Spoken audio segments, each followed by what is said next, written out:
5, 4, 3, 2, 1.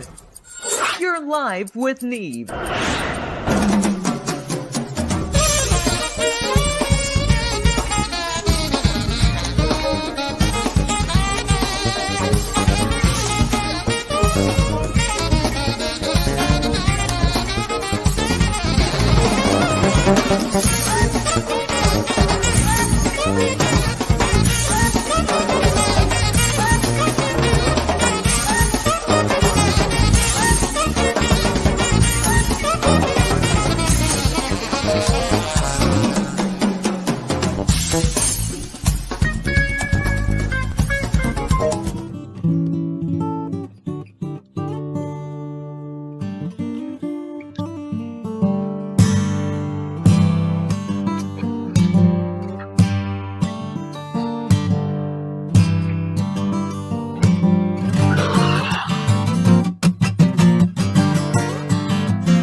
All right. Here we are, live with Neve today. I'm here broadcasting from the east coast of New Jersey, looking at beautiful Gotham City across the harbor and looking behind me at the hills to the Twin Lights Lighthouse, broadcasting's first, Marconi broadcasts the first radio signal from across there. I don't know why that matters. I just think it's cool because I live here. I've had a great week.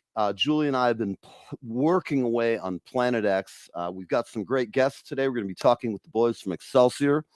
Excelsior is a radio drama in the Star Trek vein. It is fan fiction. It is cool. It's bad.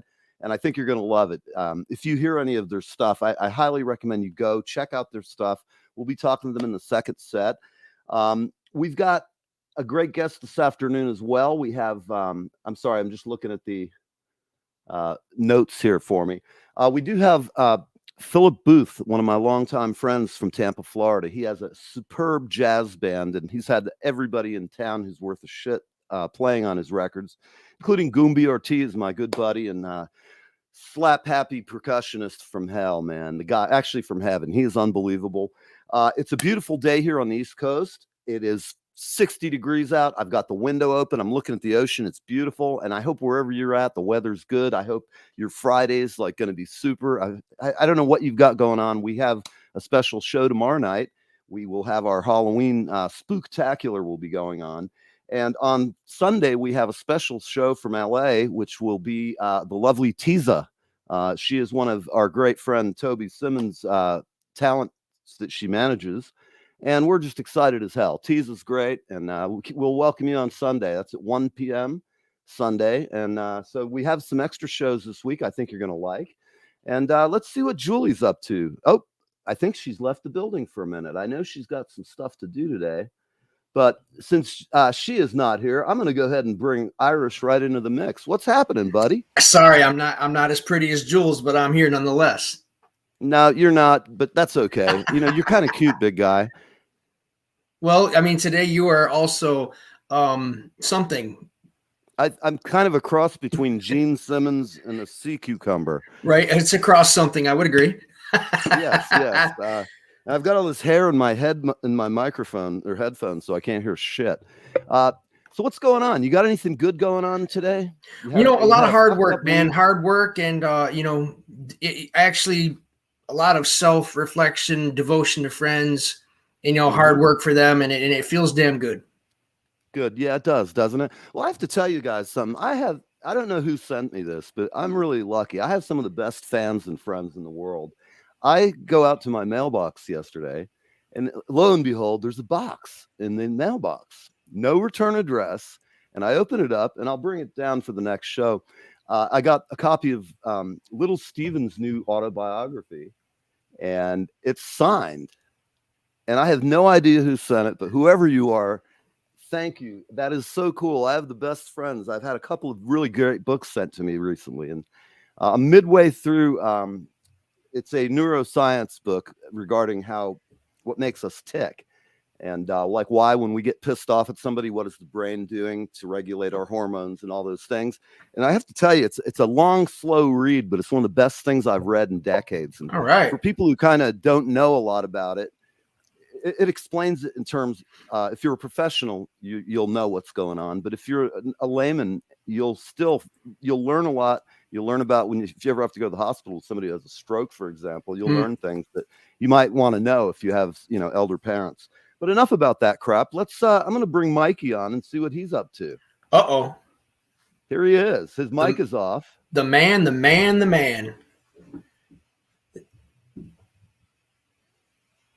Can't unmute your guest. It says your mic's not connected. There we go. Can you hear me? Oh, yeah. All right. Yes. Hey, guys. Hey, Mike, How you can been? you tilt your camera down a tad? Sure. Hold on here. We want to see you. You're looking cute. Hold on. Hold on. We get it. There we go. I hope you're not doing any illicit There we go. while we're on the air. Not yet. Just not much. Hello, Susan. How are you? Hi, Sue. All right. Can you guys hear me now? I'm so glad you could. Absolutely. All right. Awesome. How you doing, Mike? You Tell guys me, been Mike, good? what I'm have good. you been, I'm good. Everything's been good. We went on a 4-hour boat tour yesterday. It was very interesting. I was telling Julie earlier, the USS Harvest Moon was a flagship during the Civil War. And leaving Georgetown, South Carolina harbor, it ran into a mine and it sunk. And the smokestack is still in the water because they tried many times to raise it. And they finally said, you know what, we'll never be able to raise a ship without destroying it completely. So I got some pictures of that I'll post later. We saw a house that George Washington stayed in on his southern tour. We saw where Lafayette actually came ashore when he decided to come over from France and help the United States. A lot of cool stuff. But yeah, that's it. Like but Lafayette. Last good Frenchman. It was pretty interesting. Yeah, he went to Congress and they told him they had no use for him until he mentioned that he had a ship and money. And all of a sudden, whoa, hey, oh, you got money. Funny how that Yeah, works. we can use your help. But I got a great rant for today because I'm freaking going off, man. Oh, man. So I read the paper yesterday. Story, this guy's out in California. He started a business. I forget. I think he's selling trees. But anyway, he hires 5 kids to work when he starts the business. 4 of them quit. He had to fire the first day of employment because they informed him they don't work nights or weekends. They told him in plain English, this is a new world. Workers now know their worth. This shit of working nights and weekends is over. By the time this revolution ends, they told him, they will be back to Monday to Friday, 40-hour work weeks because the weekends belong to the people. Nights belong to the people. This is where this fucking country is headed with this liberal fucking socialism bullshit. So go out, get a fucking job. I used to ride 5 miles each way, $25 a week for 40 hours of work to sell Italian fucking ices. Go get a job and forget how many. I came home from school on a Friday at 3 o'clock, got to the catering hall at 4, and stayed there pretty much around the entire freaking weekend working, doing weddings on Friday night, 2 weddings on Saturday, 2 weddings on Sunday, and then going back to school on a Monday morning. But guess what? No, the new world is here. That nights and weekend shit is going to be over in the next couple of years. Fucking bullshit. That guy's a raging idiot, but don't get me wrong. I've been a musician my whole life, so I function like best after dark. Yeah, like you can look at my studio tan. I'm kind of a grim, pasty white guy. But these are what these young kids are telling him, that this revolution is coming, and the nights and weekend work in this United States is going to be over.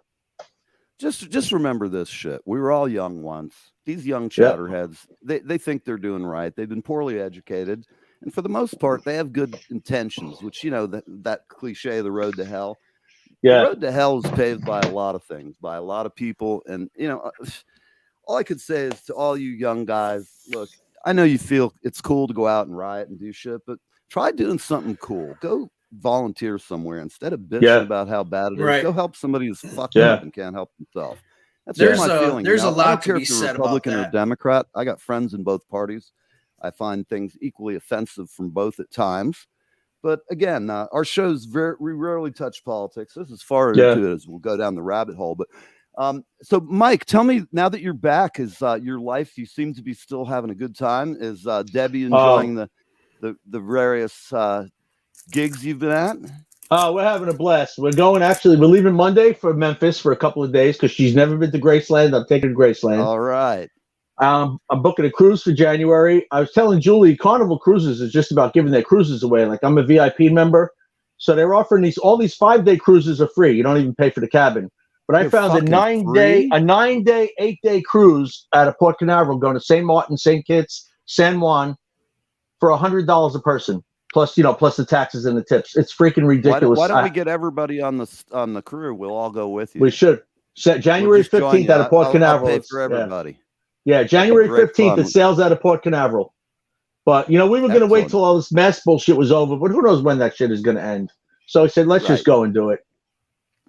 Hey, man, But we only live once, and that's one of right. my feelings. Absolutely. I've been all over the world and gotten back to some places I liked more than once.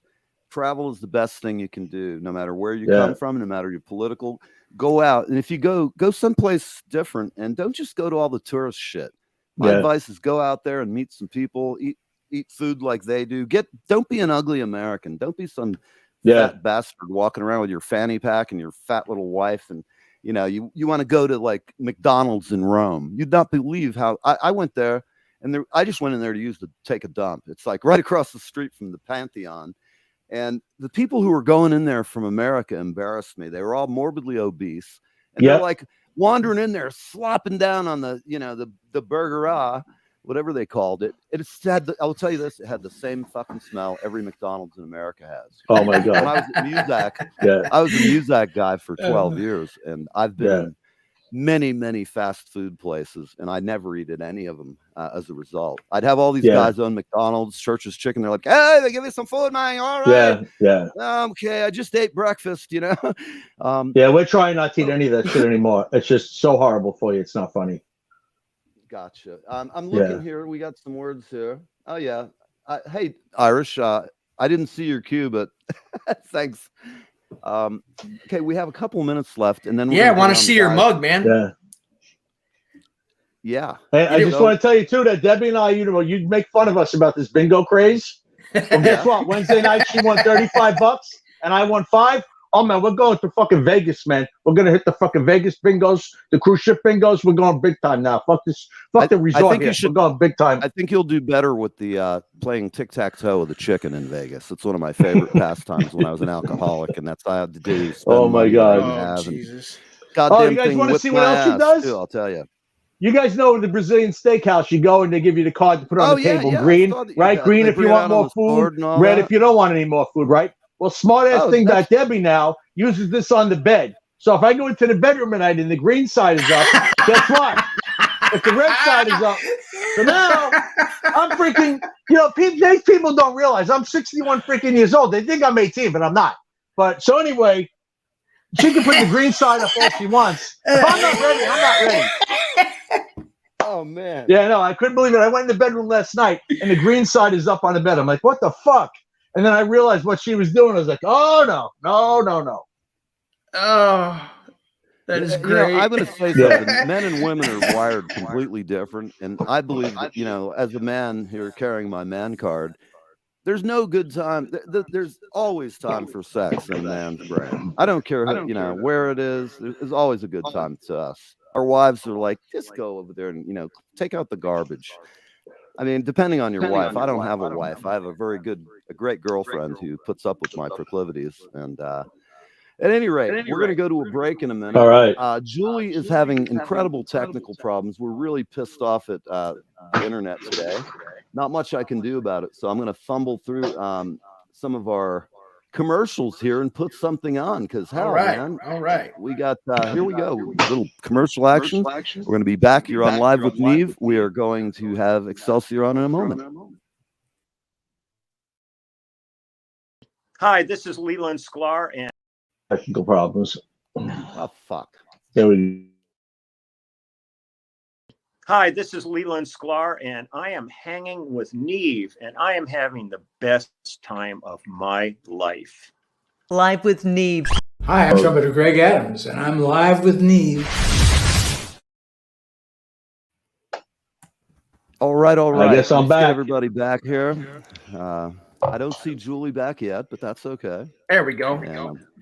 All right, Mike. Come look at Neil's wig for a minute. I want Debbie to see I want Debbie to see a wig for a second. Look at his wig today. I have a merkin that matches it. If you don't know what a merkin is, you can look it up. Hi, Debbie. No. What's a merkin? Do you know what a merkin Irish is? said hello. Irish? No. You know everything. I mean, you don't know this? You don't know what a merkin is? No. Okay, just put it this way.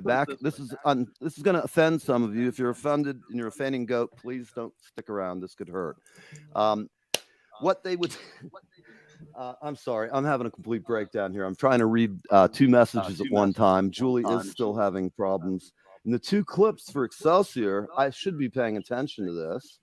Sorry, guys. I got to do, when I don't have Julie here, I'm like a man with no right arm.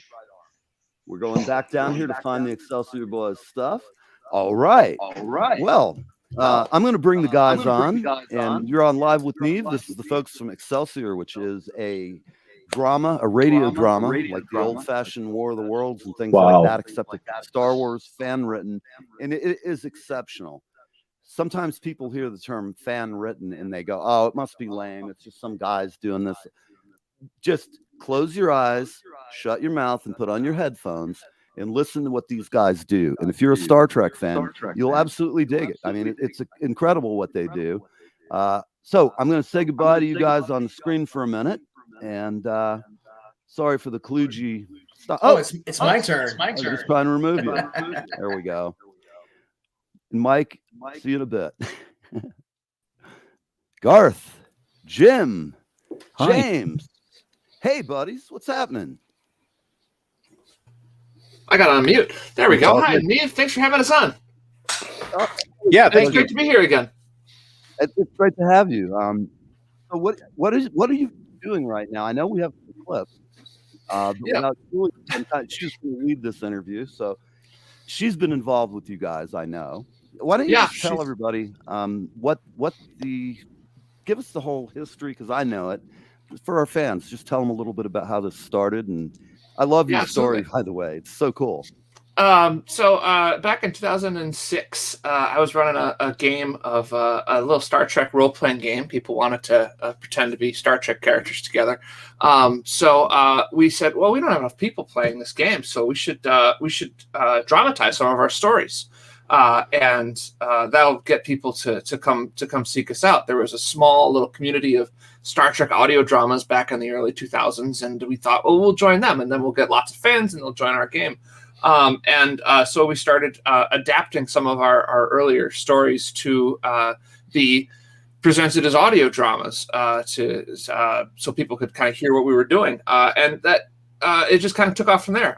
The game is long gone now. We never really did a lot of recruitment for the game through the show, but the show sort of took on a life of its own, and now it's 14 years later, and we're still producing it. Over the years, Jim Spagata has come on board to keep us from collapsing in a heap of flames in our first year when we didn't have any idea what we were doing and sounded terrible. And Jim made us sound a great deal better. And now Gareth joined us in 2010 to play Joshua Underwood, the jealous commander who's trying to seize control of the ship from the captain. And as of this year, 2021, he has succeeded. And Gareth is now playing the Captain Underwood of the Excelsior. So that's sort of our story, and we just make Star Trek episodes every. When is it set, James? What time period is it set? Oh yeah, it's set in the late 24th century, so a little bit after all the shows from the 90s, The Next Generation, Deep Space Nine, Voyager. That set of movies were set about 5 or 6 years after that, for the most part. Okay. Although it's starting to get a little bit weird when we're set. We just did a time skip. We're about to do another time skip. I am here prepared to reveal our next episode will take place another year in the future. So 2 years covered in just 2 episodes. Excellent. Did I cover everything good there, Jim? I think so. Yep. Okay, good.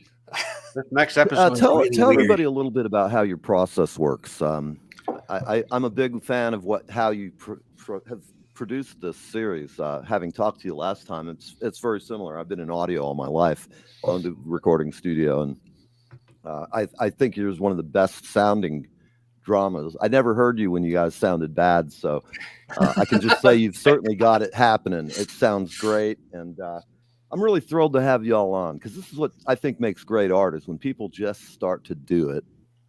And I think that feeling of having a team like you guys have, is really one of the best feelings in life. And I'm laughing because I'm looking at Garth and hey man, you look like my keyboard player from Florida. In fact, you're a doppelganger.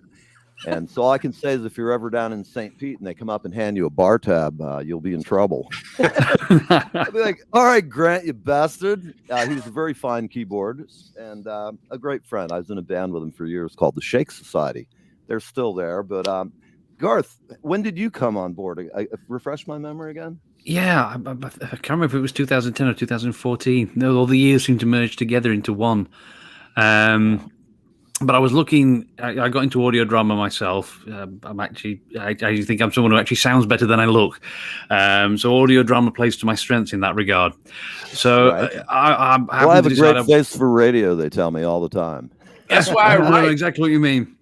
So I was looking for a number of projects, and I wanted to do a Star Trek project. And I'd read on several forums looking at audio dramas that Star Trek Excelsior was a show to look at. So went to the website, found the text, Shakespeare text, I think it was, put in my audition. And then I got an email back from James basically saying, great, we love what you've done. We've got a part for you, but are you willing to wait a year for it? And I mean, yes. If there's a part and it's a good one, I'll definitely wait a year. And unfortunately, I didn't have to wait a full year. James gave me a couple of other parts in between times. But yeah, and I've been there ever since. Do you ever do multiple parts or characters? You have enough volunteers now to not have to do that. We used I think to it's do a mixture, isn't it, James? What? Yeah, we do have a couple. We used to have when we started out, we had one person playing three parts oftentimes in the same episode. Right. And now we've got a big enough group that we do that pretty rarely, but we still have a couple legacy people. You know, like I mean, even in the real Star Trek show, they've always had what's his name, Wayun. Help me out. Jeffrey Combs. Jeffrey Combs, yeah. Jeffrey Combs played so many parts on Star Trek, and every once in a while they'd show up in the same episode. And then it's just like, oh, well, I guess we're going to have this guy in different makeup playing two different parts. So we still have that happen occasionally just because we've cast everyone in so many different roles. But that's awesome. Yeah, it's a big group. Who does the music for you guys? I think we killed you the first time you were on, Gareth, didn't we? Say that again? I think we killed Gareth the first time he was on. I'm not sure. The very first time I was on, I think I was in the line as one of the soldiers. Well, if we didn't do it then, let's just do it now. Sorry, Gareth. Time's up, man. I'm here. I've got my scythe. I'm the fucked up looking Grim Reaper you've ever seen, but you're coming with me, buddy. Get in the car. We're going to L.A. Yeah, it's great to be eventually the starring cast, and everyone wants to be the starring cast because then you get to be around for a really long time. But when you're just a recurring guy who shows up, you know, in a bit part, you can die a lot of different ways. And that could be quite fun. Oh, absolutely. I think playing God, trap. whether it's trap. Yes. So tell me, Jim, how did you get involved with this wild band of merry men? At the time, I was working for Misfits Audio, which is a website that does a grab bag full of different kinds of shows. And I did a couple of it's a futuristic cyborg kind of guy who does like a travelogue, and he goes to different places around the world, and he was actually on Europa once. So I was working on that, doing all the sound effects for that, and then he invented Star Rabbit Tracks, which is a cross between Beatrix Potter and Star Trek.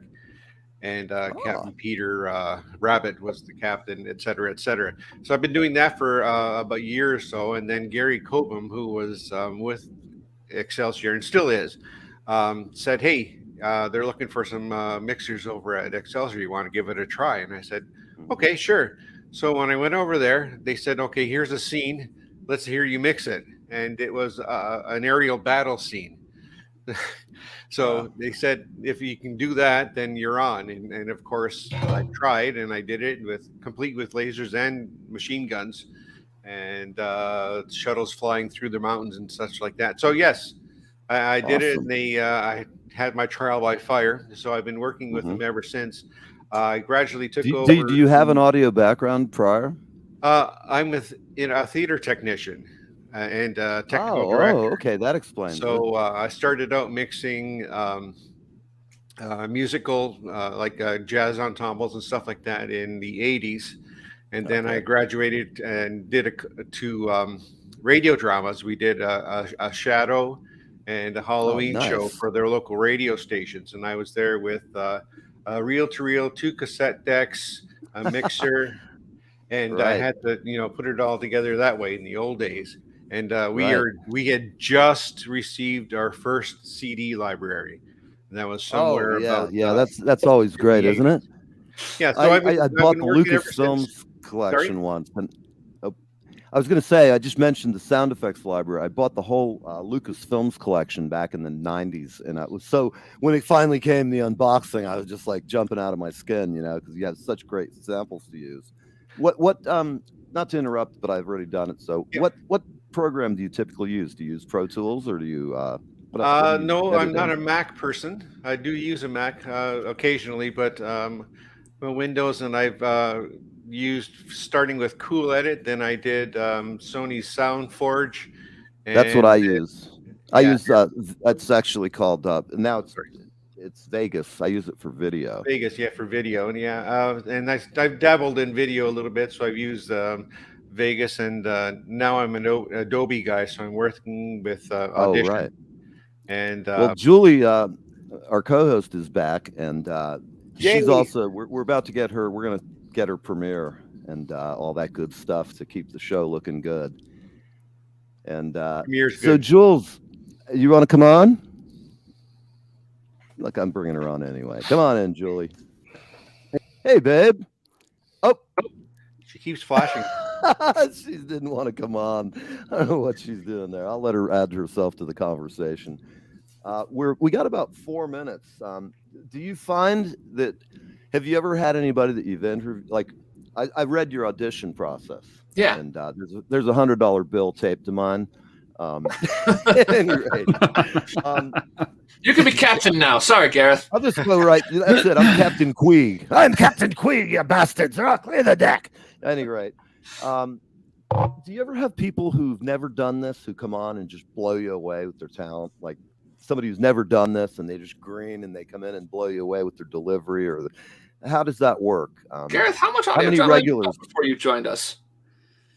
It must have been the first year I was looking into it. So I think the only thing that I'd actually done at the time my audition that actually came out was HMS Lydia for Imagination Lane, I think, back then. Then yeah, Gareth is an example of someone who was brand new, well, as almost brand new, who'd basically never done it before, and blew us away. And so I wrote him and said, "Hey, are you ready to take a part in a year?" Because Excelsior moves slow. Sure, of course. It happens a lot, and it's really nice working with just raw amateurs who say, I'd like to take a crack at this. And, Absolutely. Not everyone who takes a crack at it has a successful crack, but we are always grateful to hear them, and it's always just really great to see people who are excited enough by what we're doing to be like, yeah, I'd like to be part of that. It's a labor of love, I'm sure, for people who want to do it. I mean, that's why Julie turned me on to you guys, and once I heard it, I said to her, I go, can you get me their number? Because I'm just kissing your ass here, telling you the truth, though, because I heard it and I was impressed with it. And I said, this is cool. And what impressed you the most? Say that again. What impressed you the most? The production and I liked the imagination that was used, the fact that it was fan fiction, and I couldn't really tell. It was obvious that the fans had a real Star Trek vibe in their head. They probably can quote every movie line, and I'm an old guy. I'm probably in the same general age we all are. I'm 60, and I've heard all kinds of stuff, like the Firesign Theater back in the day was really great. For those of you young people out there, best comedy of the day. Cheech and Chong was cool, but listening to yours, getting back to it, it's just you really have. You just got something special here. It's the writing. Better. The writing is, I think the writing. Oh, it's you guys. It's the acting. It's production. Let's all kiss each You other. can't do anything good without a good script. Where did James go? I'm here. He's here. There he is. Okay, I'm sorry. I'm looking at. I don't see Irish and I don't see Julie. She's sitting there going, "Oh my God, this show's going in the crapper quick." I'm on the screen. I see you, Irish. Yeah, we see you. All right, I got a private chat here. I better leave. Oh. Irish, if you have some questions, Yeah, we'll get you to know- those in the next segment. We're 1 minute out, so I'm going to Okay. roll us out, and then you're on Live with Neve, and we're talking to the Excelsior boys, and they are here, and we'll be back in a minute. Live with Neve. I'm Keith. I'm Judy, and our company is Gone Country, and we design and produce our own really unique and fun cowboy hats. Keith and I have tried to create a business that's different by focusing on what's important to the customers. Our quality is so good that we offer a lifetime warranty on everything we sell. At the end of the day, if our customers are happy, we're happy. Check us out at GoneCountryHats.com. Take a look at the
ex-wife.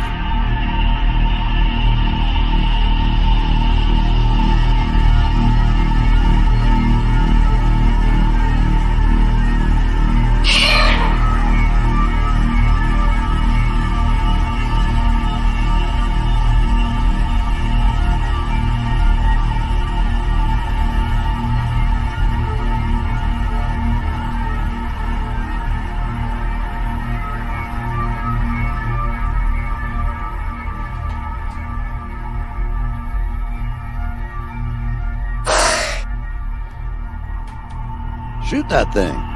Jesus.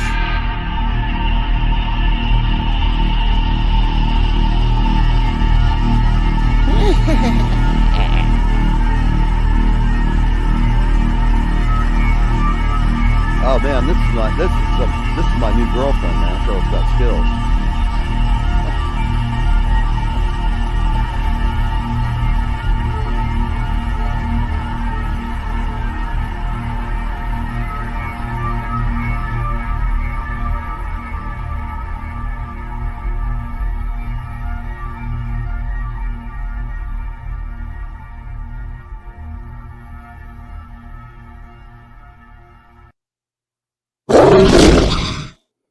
Ah, damn, that nappy ass dog's creeping me out big time. That thing MGM has changed. Nasty looking bastard. It's not any good at all. All the animals creep me out more than those people. That just looked like the East Village since COVID came, you know, all that other shit, just people coming up at you from the subways and, you know, all that other crap they're doing down there.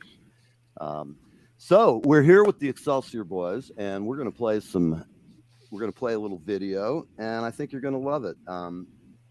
Yeah.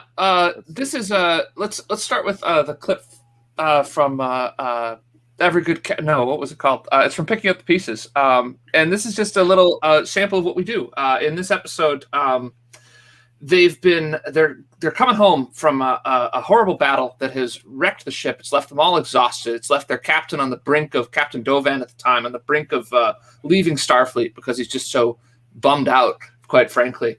And as they're on their way back, badly damaged, limping home, they encounter these strange little subspace nodes that show up, and they look like torpedoes, and they're chasing them through space.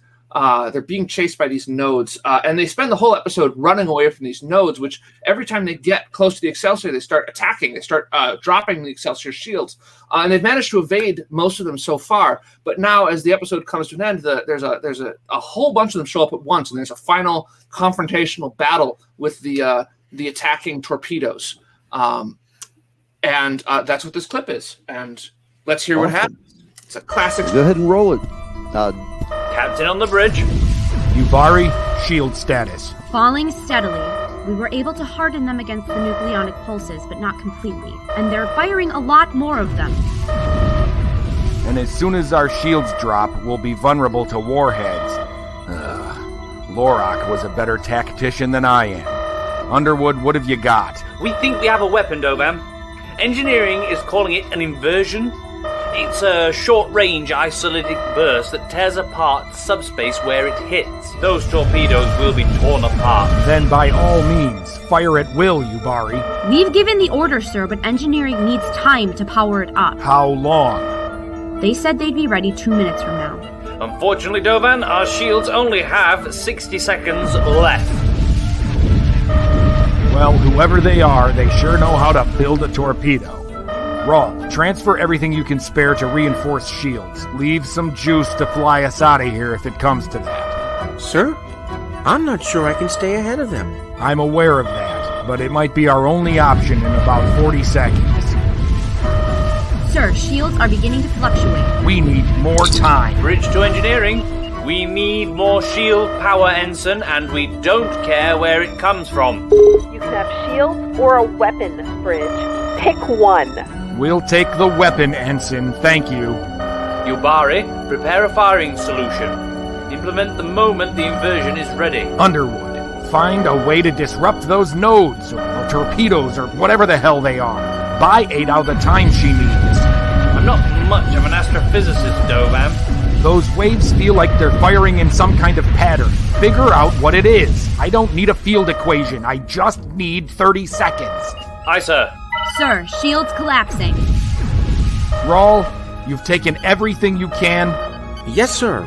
90% of ship's power is going to shields. We need more! I do not intend for this to be my graceful end. Engineering, I need that inversion. Now! We're trying. Shields are gone. 12 seconds to inversion. Mr. Rawl, take us... Dovan, the pattern. It's 2, 3, 5, 7, 11, 13, Dovan. 2, 3, 5, 7, 11... Jehoshaphat! Engineering, turn off the inversion. I repeat, cancel the inversion, now! Sir, what the hell? Mr. Rawl, transfer all power to navigational screens. Sir, those screens will leave us defenseless against these... Just do it, mister! Underwood, did we stop the inversion in time? Yes, Dovan. Oh, thank the great bird. I don't understand, Captain. Do you think they've given up? If they have, it's our fault. Can you... Yes, I've got a few tricks up my sleeve, but I'm going to need my protocol pads brought up here. Something tells me this could take a while. Understood. By the book, Underwood. Mr. Rawl, thank engineering for me, for working so hard, then stopping just in time. Yes, sir. Captain, what the hell is going on? 2, 3, 5, 7, 11, 13. 2, 3, 5, 7, 11, 13, Lieutenant. Those are definitely numbers. Prime numbers, Lieutenant. Focus, Underwood. Righto. Okay, prime numbers. Oh my god. The first contact protocol. Exactly. All the way back to space boomer days, the universal signal of intelligent alien life has been a prime number sequence. Because prime number sequences don't appear in nature. Right. Those subspace nodes, they're not torpedoes. They weren't attacking us. They're intelligent creatures, and they just asked us if we are too. And we almost killed them. Almost. They must have been trying to use our shields for some reason. It was a sounding board, sir. If they communicate by nucleonic pulses, hitting our shields was the only way to get our attention. I thought the resonance frequencies were a byproduct of the attack. Now I can see. Those resonance frequencies are a form of inflection. Language. Can you adjust the deflector screens to compensate? I'm changing the notation, sir. If they try to make another transmission, we'll be able to read it without losing the deflectors. It'll pass right through them. That makes us sitting ducks, Captain. I'll make a note in my log. Underwood, you ready? Just now, Dovam. We have a transmitter, though search me how the translator will handle syntax. Well, then we better give it something to work with. Transmit at all resonances in all lingua codes. This is the Federation Starship Excelsior. We're happy to meet you. Message sent, Dovam. And we're receiving a reply. Universal Translator locking on. Lieutenant Yubari, I believe you have my resignation letter queued up in the outbox. Yes, sir, I do. Ready to transmit the moment we're in range of Starbase. Delete it for me, will you? Right away, sir. Very Wow, cool. Man. Really, really good. I don't have anything to say other than it's killer. I just love what you're doing. The sound I love effects, that. the mixing. I love that Go ahead, trick. Audie. The episode it sets these guys up as the bad guys for the whole show, gets you scared of them, right? And then at the last minute, it's like, oh no, wait, these are good guys. They're just trying to say hi. That was a great plot twist. Classic Star Trek. It's not about the battles. It's about coming together in peace across all different kinds of people, and that's what the show's Very about. cool. Yeah, I think it's great. Irish, I know you had a couple of questions. Yeah, I mean, so when you guys are like doing media and stuff like that, I mean, obviously the mediums nowadays are every sense needs to be satisfied. So it's a refreshing thing to see, you know, something that makes you actually use your own mind to create the visuals of how all of this is playing out, and it's also pretty cool how you guys create the visuals while still acting through the scenes. But how does it translate when you're just trying to pull it all together? And how is it something that you can say, okay, here's the product, and now we want people to see what we're seeing in our brains because there's no visual. that sounds like a great question for Jim there, who is the one who takes these scripts and turns them into something that sounds really real. The key is to make sure that the voices are heard. And the other key is that the script has to add some of the descriptions for us. It's like when somebody says, "Oh yeah, it's like this." So they put it in layman's terms so that the person could hear it. I'm listening to radio dramas all the time, and then when the bad guy goes up to the detective says, "Oh, you don't need that gun." You know, he's got a gun. So you have to kind of telegraph it a little bit, but that's just part of it. Now I got a cat in my face here. Jim's being a little modest here. I often write but if that once you put it all together, because people are scattered all over the world, and we put the scripts together, then we put the sound effects on depending on what the script calls for.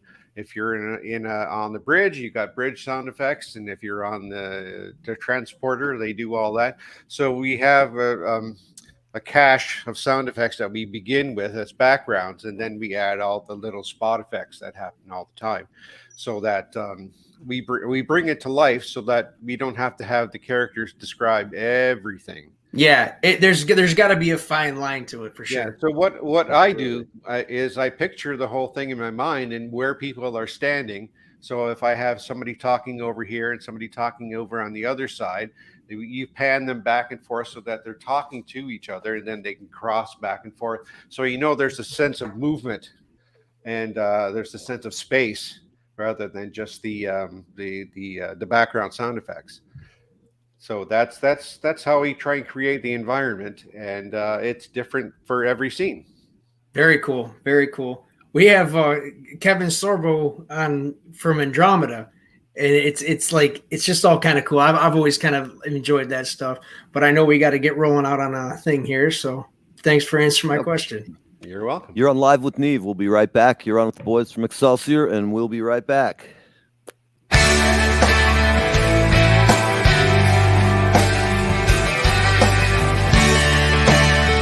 Hey there, it's Kevin Sorbo here, and you lucky people, you are live. You're live with Neve or Neve or Neve. I don't know. I can't say the dude's name. Anyway, you're on live with him, so I don't know. I guess that's a pretty good thing.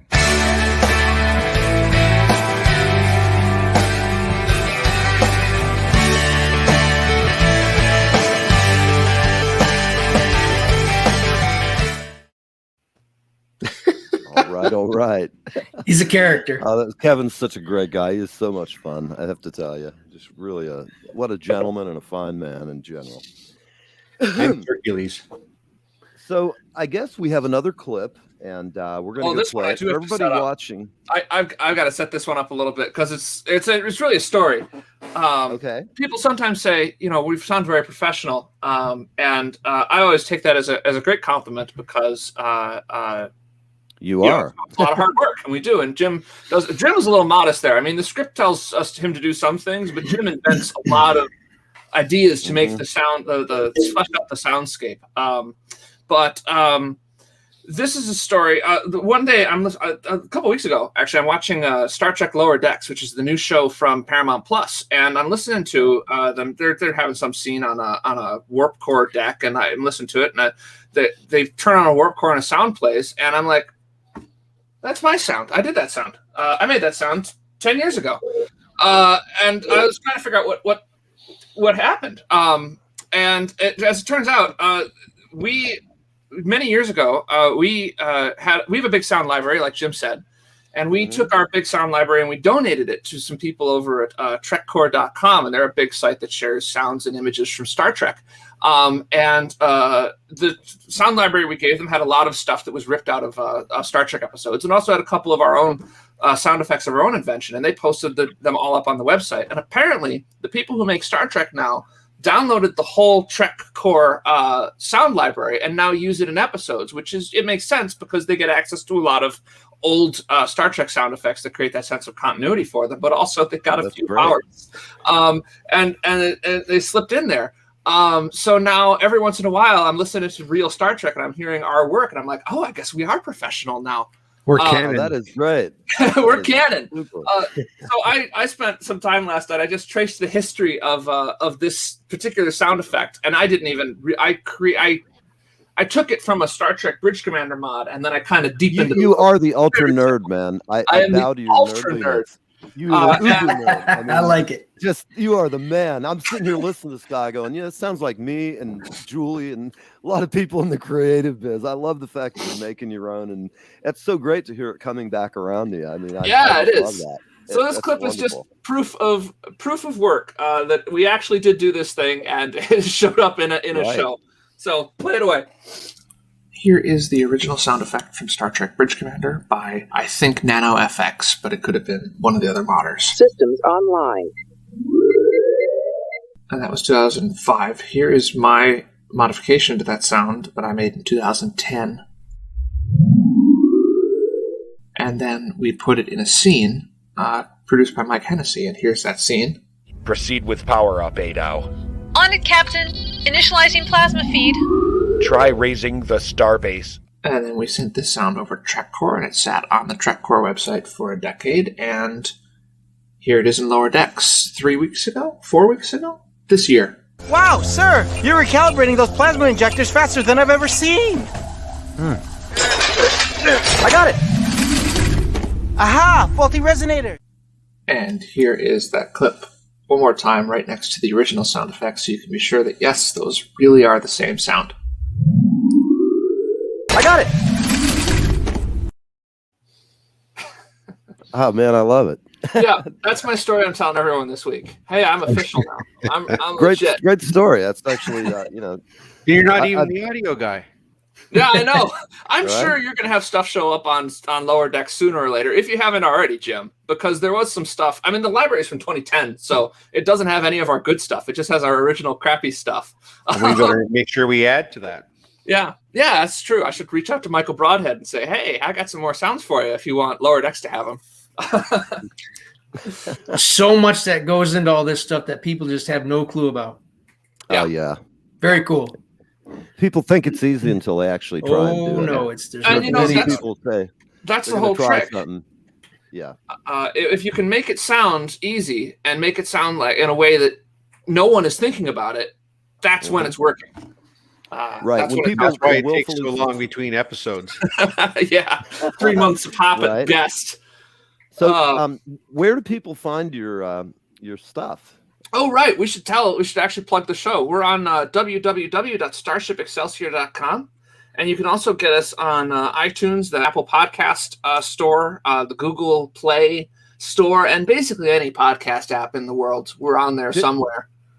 Do your podcasts with the video that's embedded, that doesn't cause a problem with Apple? I'm just curious. I haven't tried yet. I have never actually played it on an iPhone. I know it works fine on my phone. I've got an Android, though. Okay. I'm just curious. Yeah. You know, audio can be so squirrely sometimes. I like it when something happens that actually is a mistake, like a huge short or something, and then it's recorded, and you're like, oh, man, I have a perfect thing for that, you know? Yeah. I'm really impressed with your sound design, Jim. I think that's cool that you're doing it. You're doing all the stuff that, you know, a nerd like me would find cool and exciting. And thank you. You know, I have to say, Julie of our duo, she's like the Star Trek. She is into all of the comic stuff, and she knows a hell of a lot more than I do. So I'm gonna try. I know she's sitting there. Sorry, I feel go I ahead. should mention that it's not just me; it's a team effort.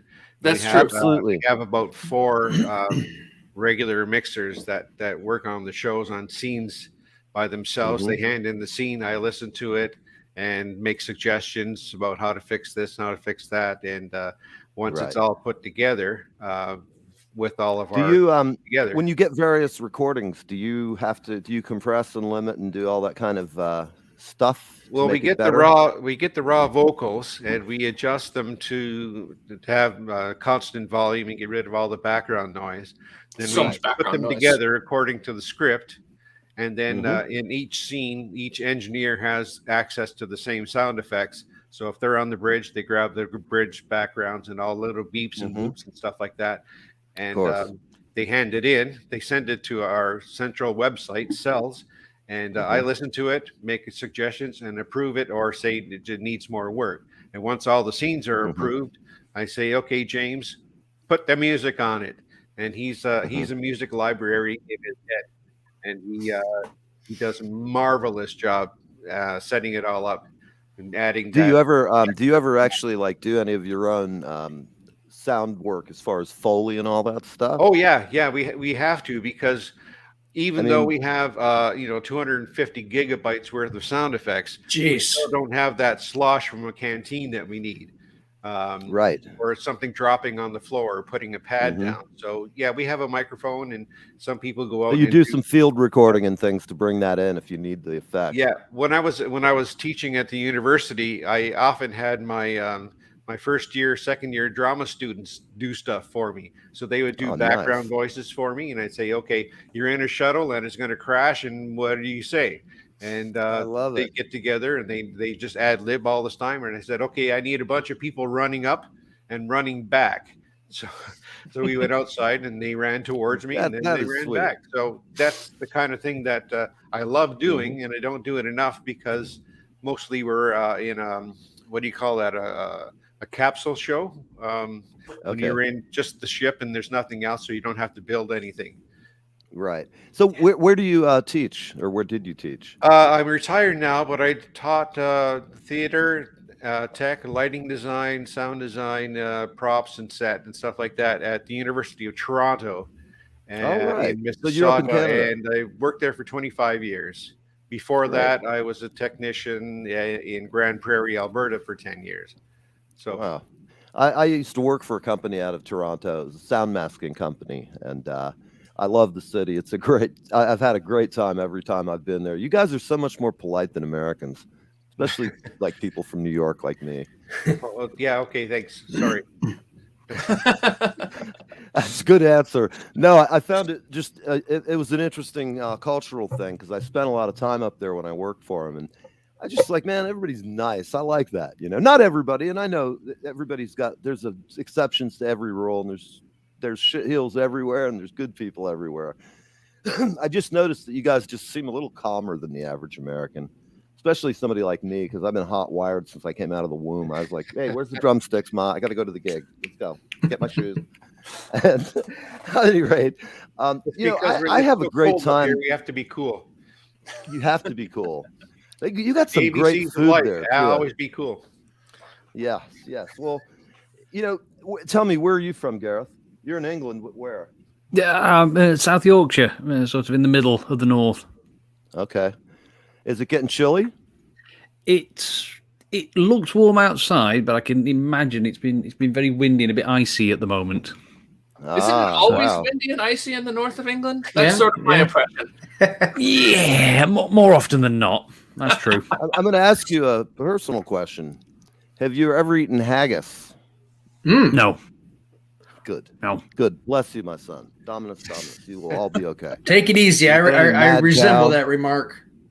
Hey, listen, haggis, man. I had to eat it once, and I've never been the same since. Grizzly. Make you strong like bull. Yeah, bullshit. I'm telling you. That's why I don't know what they do that for. It's a holiday tradition. Christ, I'd hate the holidays. It's bad enough to deal with a bunch of drunk, crazy relatives and then have to deal with a fucking haggis. God almighty. Can't even imagine. People, even the smell of the damn thing cooking would just be enough to turn me off. I'd fucking almost go vegetarian, and I'm a meat-eating freak. So, do you have any special plans coming up? What's coming up next with you guys? Well, we're doing a pretty funky vignette that was actually submitted by a fan originally. It was a script that just came in over the transit, and I was like, oh, this is a really good idea. We should run with this.